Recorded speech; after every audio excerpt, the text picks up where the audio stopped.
SIR নিয়ে যে মানুষ আতঙ্কিত আছে, জীবিত মানুষকে মৃত বলে ঘোষণা করা হচ্ছে, তারা কিভাবে সল্ভ হতে পারে, যারা ডিভোটার হওয়ার সম্ভাবনা, এই নিয়ে আপনি কি বলবেন? প্রথম কথা হচ্ছে যে এসআইআর যেটা হচ্ছে এটা অ্যাকচুয়ালি প্রকৃতপক্ষে কনস্টিটিউশনাল বিরোধী।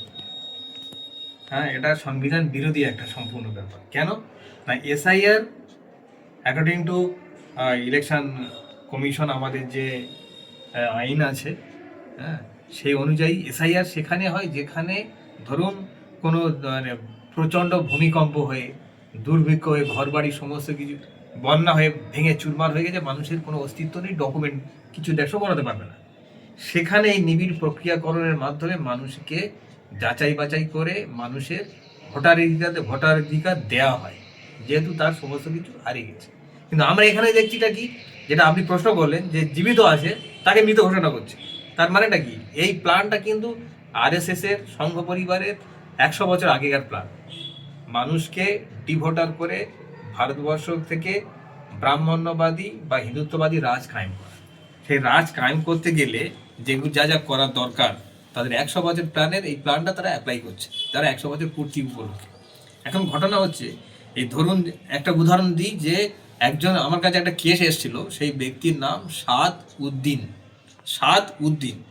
তার ডকুমেন্টে করে রেখেছে সে একজন গ্র্যাজুয়েট এডুকেটেড ছেলে, সাদা আলু। সে প্রশ্ন করলো যে আমি এই ডকুমেন্ট দিলাম, আমি সমস্ত কিছু আমার হাই কোয়ালিফিকেশনের ডকুমেন্ট দিলাম, আপনারা কোত্থেকে করলেন? এর কোনো উত্তর দিতে পারে। কিছুদিন আগে একটা ভিডিও ভাইরাল হয়েছিল, দেখবেন কি, যে একজনার মানুষের নাম দিয়েছে সমীর কুত্তা। সে তখন ভিডিওর সামনে ঘেরাও করে ঘেউ ঘেউ ঘেউ ঘেউ করছে। সে ভিডিওটা ভাইরাল হয়েছিল। তো প্রশ্ন হচ্ছে, কেন আপনি ঘেউ ঘেউ করছেন? না, আমি কুকুর, তাই আমি ঘেউ ঘেউ ঘেউ করছি। তাহলে এই যে প্রক্রিয়াকরণ, এই যে মানুষকে, আপনি জীবিত মানুষকে মৃত করবেন আশ্বাসের কিছু নেই, কারণ তাদের প্রক্রিয়াকরণ হচ্ছে এটা। এই জায়গা থেকে সমাধান হচ্ছে যে এই যে গণহারে একটা নির্দিষ্ট শ্রেণীর মানুষকে যে ডিভোটার করার চক্রান্ত চলছে, ভারতবর্ষের বেনাগরিক করার চক্রান্ত চলছে, এখানে সংঘবদ্ধভাবে এক বিরামবিহীন প্রতিবাদ করা দরকার।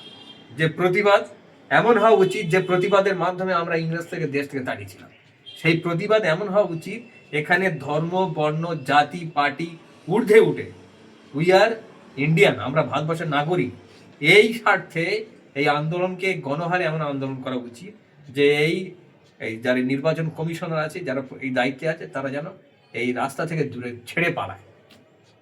এখন প্রশ্ন আরেকটা কথা যেটা আমি বলবো, যে যারা ধরুন আমার নাম আছে বা আপনার নাম আছে, সঠিক ডকুমেন্ট, কিন্তু দেখা যাচ্ছে আমার কালকের একটা কেস এসছে, কেসটার নাম মানে বাবার নাম হচ্ছে মৃণাল মহেশ্বরী দন্তনায়কা ল।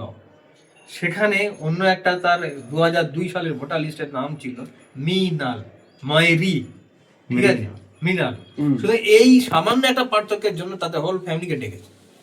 প্রশ্নটা হচ্ছে সেই জায়গায় যে এই সব মানুষগুলো যদি সেখানে নির্দিষ্ট তাদের যে গাইডলাইন ছিল, সেই গাইডলাইনের বাইরে গিয়ে যদি নোটিশ করে, গাইডলাইনের বাইরে গিয়ে যদি এভাবে ডাকে, গাইডলাইনের বাইরে যদি তাদেরকে ডিভোটার চক্রান্ত করে ডকুমেন্ট ছাড়া, তাহলে আমার মনে হয় প্রত্যেকের এটা যদি করতে পারে, এটা লিখে আমি অন ক্যামেরায় বলছি, আপনারা যদি করতে পারে, যার যতজন ব্যক্তির এভাবে হ্যারাস করছে, প্রত্যেকে বিভিন্ন ধারায় বিভিন্নভাবে প্রত্যেকে নাম ক্রিমিনাল কেস করবে। সেই কেসটা কোথায় করবে? থানায় যদি না নেয়, প্রাইভেট কমপ্লেন কেস ফাইল করবে কোর্টে। কারোর দরকার নেই, এখানে প্রশাসনের অনুমতি দরকার নেই। আমি গিয়েছি, আমাকে এইভাবে হ্যারাস করেছে। মেয়েরা যদি কেউ বলে যে আমি গিয়েছি, কোনো বরকা পর্দাশীল মেয়ে হতে গিয়েছে, তাকে ইনসাল্ট করা হচ্ছে, সে এসে কেস করবে। দেখবেন যখন এরকম একাধিক কেস হবে, যখন যারা আজকের ইআরও বিএলআরও হেন তেন দায়িত্বে রয়েছে, যারা ইন্টারভিউ নিচ্ছে, যারা যাচাই বাছাই করছে, তারা যখন একের পর এক কেস খেতে শুরু করবে না, তারা দেবে নিজেরাই সংশোধন হয়ে যাবে। কারণ এই নির্বাচন, আমি ডিভোটার হয়ে যাবে, নির্বাচন চলে যাবে, কিন্তু ওই কেস থাকবে তাদের নামে। সুতরাং যখন কেস করবেন, যখন আইনের কোর্টের ভয় থাকবে, দেখবেন তারা এটা সম্পূর্ণ, এটা আপনি আইন দিয়ে যুক্তি দিয়ে বলতে পারবেন না, কারণ এটা বেআইনিভাবে করা হচ্ছে, বেযুক্তি দিয়ে। যে লজিক্যালি ডিসক্রিপশন যেটা বলা হচ্ছে, এটা অ্যাকচুয়ালি ইললজিক্যাল। সুতরাং মানুষকে ভয় না হয়ে, আতঙ্কিত না হয়ে, সততার সঙ্গে সাহসিকতার সঙ্গে মোকাবিলা করা দরকার, প্রতিবাদ করা দরকার। প্রয়োজনে প্রত্যেকের নামে ক্রিমিনাল কেস করতে হবে। আপনি হাইকোর্ট সুপ্রিম কোর্ট করবেন, এটা টোটাল সিস্টেমের উপরে। আমি সিস্টেমের উপরে অনেক কেস হয়েছে, হয়তো হবে, কিন্তু আমি সিস্টেমের উপরে যেতে বলছি না। আমি যেতে বলছি, আপনি যে হ্যারাস হয়েছে, আপনাকে যে মেন্টালি টর্চার করা হচ্ছে, it is one of the mentally torture. একটা ফিজিক্যালি টর্চার আছে, আমি আপনাকে মানলাম, আপনি আমাকে মানলেন, এটা ফিজিক্যালি টর্চার। কিন্তু আমি যখন আপনাকে মেন্টালি ইনসাল্ট করছি, হ্যাঁ এই আজকের মানুষ দিন খাওয়া মানুষ আজকে সমস্ত কাজ ফেলে এই কোর্টে 500-600 জন এফিডেভিট করছে, কি হারে মানুষ হ্যারাসমেন্ট হচ্ছে, চোখে দেখা যায় না। এই হ্যারাসমেন্টের জন্য তারা নিজেরা ব্যক্তিগতভাবে ক্রিমিনাল কেস ফাইল করুক না, তাদের জন্য অ্যাডভোকেট ধরতে হবে না, তারা নিজেরা করতে পারে। কোর্টে এসে লিগাল এডের অ্যাডভোকেট পাওয়া যায় ফ্রি অফ কস্টে, সেখানে দরখাস্ত করে কেস করতে পারে। আর সবাই মিলে আপনারা প্রতিবাদ করুন, দলবদ্ধভাবে যান। আপনি যখন এসআইআর হেয়ারিং এ যাবেন, ক্যামেরা অন করুন, নিজস্ব মোবাইল অন করুন। সুপ্রিম কোর্ট বলেছে যে আপনি সাথে কাউকে নিয়ে যেতে পারেন না, যে বয়স্ক মানুষ যাবে, যে মা বাবা যে যাবে তার সন্তানকে নিয়ে যান, তার কি ডকুমেন্ট নিচ্ছে, কি হেয়ারিং হচ্ছে, সেটা যেন রেকর্ডিং থাকে। কিন্তু স্যার হিয়ারিং এর পরে যে স্ট্যাম্প মারা হয়, স্ট্যাম্প মারছে না, সিগনেচার করে দিচ্ছে। স্ট্যাম্প মারছে নট ভেরিফাই বলছে। সেখানে ওই জন্য বলছি যে এখানে আপনারা তার যেটা করবেন, সবচেয়ে গুরুত্বপূর্ণ একটা কথা বলছি, যেমন আপনি যে ডকুমেন্টগুলো দিচ্ছেন, সেই ডকুমেন্টগুলো কোনো একটা ডেমি পেপারে, এভাবে একটা ধরুন ডেমি পেপারের উপর সবচেয়ে বুদ্ধিমানের কাজ হবে যে আমি লিস্ট অফ ডকুমেন্ট বলে লিখে 1-1-2 করে কিছু ডকুমেন্ট নিয়ে এরকম 2টো কাগজ করুন, করে একটা জমা দিন আর বলুন একটা রিসিভ করুন, সাইন করে সিল চাপ মেরে তারিখ দিন। সেটা দিয়ে দিচ্ছে তো, সেটা দিচ্ছে, হ্যাঁ সেটা দিয়ে দিচ্ছি। কি কি ডকুমেন্ট নিচ্ছে না নিচ্ছে ওখানে তারা লিখে জমা দিয়ে দিচ্ছে। অনেক জায়গায় দিচ্ছে না, আজকে একটা ভিডিও, কালকে ভিডিও ভাইরাল। অনেক জায়গায় দিচ্ছে না বলে আমি এটা বললাম, যে যেখানে দিচ্ছে না সেখানে সই করে নেবে, যারা যেন অন ক্যামেরায় ভিডিও রেকর্ডিং করে যে এ কি বলছে কি করছে। তাহলে কি হবে, আপনি এটা এখন আমাদের যে নতুন যে আইন উঠেছে, ভারতীয় নাগরিক সাক্ষী সংহিতা, সেখানে এই ডিজিটাল ক্যামেরা অনেক গুরুত্বপূর্ণ একটা রোল আছে। আগে এই ডিজিটাল এভিডেন্সটাকে আইনের মধ্যে ধরতো না। সুতরাং আপনারা যদি এটাকে আইনের মধ্যে এই সংরক্ষণ করে রাখেন, মিডিয়ার মধ্যে দিয়ে, আপনার ক্যামেরার মধ্যে দিয়ে, মোবাইলের মধ্যে দিয়ে, তাহলে এটা পরবর্তীকালে যদি আপনার ডিভোটার করে বা কোনো রকমের অসুবিধার সম্মুখীন হন, বিপদের সম্মুখীন হন, আপনি এইটাকে আইনের জায়গায় ব্যবহার করতে পারবেন এবং আপনার লিগ্যাল রাইট আপনি পেতে পারবেন। স্যার, আপনার বক্তব্য অনুযায়ী তাহলে যাদের বাড়িতে এসআইআর নোটিশ আসছে তারা তো যাচ্ছে সেখানে গিয়ে যে কাগজপত্র সব তারা জমা দিচ্ছে, সেখানে দেওয়ার পরে আবারও পুনরায় তাদের পুনরায় আবার নোটিশ আসছে, তাহলে নির্বাচন কমিশন এবং বিএলও আরো যারা রয়েছে তাদেরকে সঠিকভাবে কাজকর্ম তারা করছে না। সেটাই এখানে আমাদের আপনাদের মাধ্যমে বলছি যে ধরুন কোনো একটা এলাকায়, কোনো একটা গ্রামে, কোনো একটা পাড়ায় যদি কোনো একজন ব্যক্তি, এখানে সুপ্রিম কোর্টের গাইডলাইন আছে যে আপনাদের যে কি কি ডকুমেন্ট লাগবে এবং কি কি কারণে ডাকছেন সেটাকে ক্লিয়ার করতে হবে।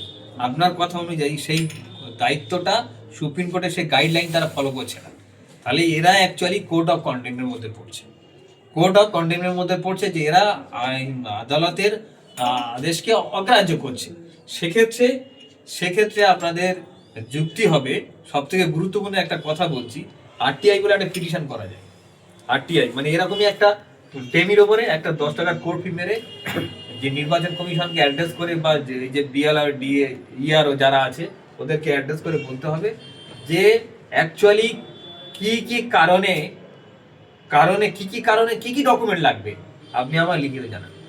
তাহলে সে লিখিতভাবে দিচ্ছে, তাহলে সেই লিখিতভাবে দেওয়ার ফলে ওইটাই হবে কিন্তু নির্বাচন কমিশনের সিল ছাপ মারা একদম অথেন্টিক ডকুমেন্টারি এভিডেন্স।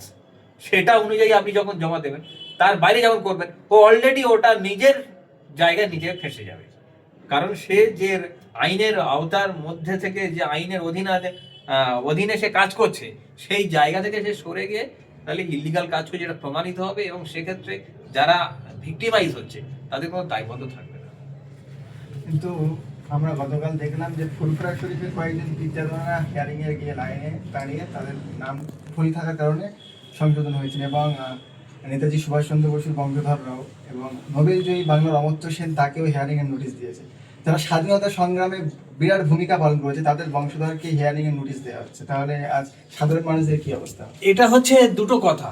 একটা হচ্ছে যে দেখুন, এটা এই যে আপনি উদাহরণ দিলেন যেগুলো, এটার পার্সেন্টেজ আসবে না, কিন্তু পার্সেন্টেজ আসছে কি কত, মানে আম পাবলিক, সাধারণ মেহনতি শ্রমজীবী খেটে খাওয়া মানুষ, বিশেষ করে সংখ্যালঘু মানুষ, এদেরকে দিয়ে দেখো যে আমরা কাউকে ছাড় দিচ্ছি না, আমরা সব নিরপেক্ষ দৃষ্টিভঙ্গিতে করছি, যাদের ভুল দেখছি তাদের ডাকছি।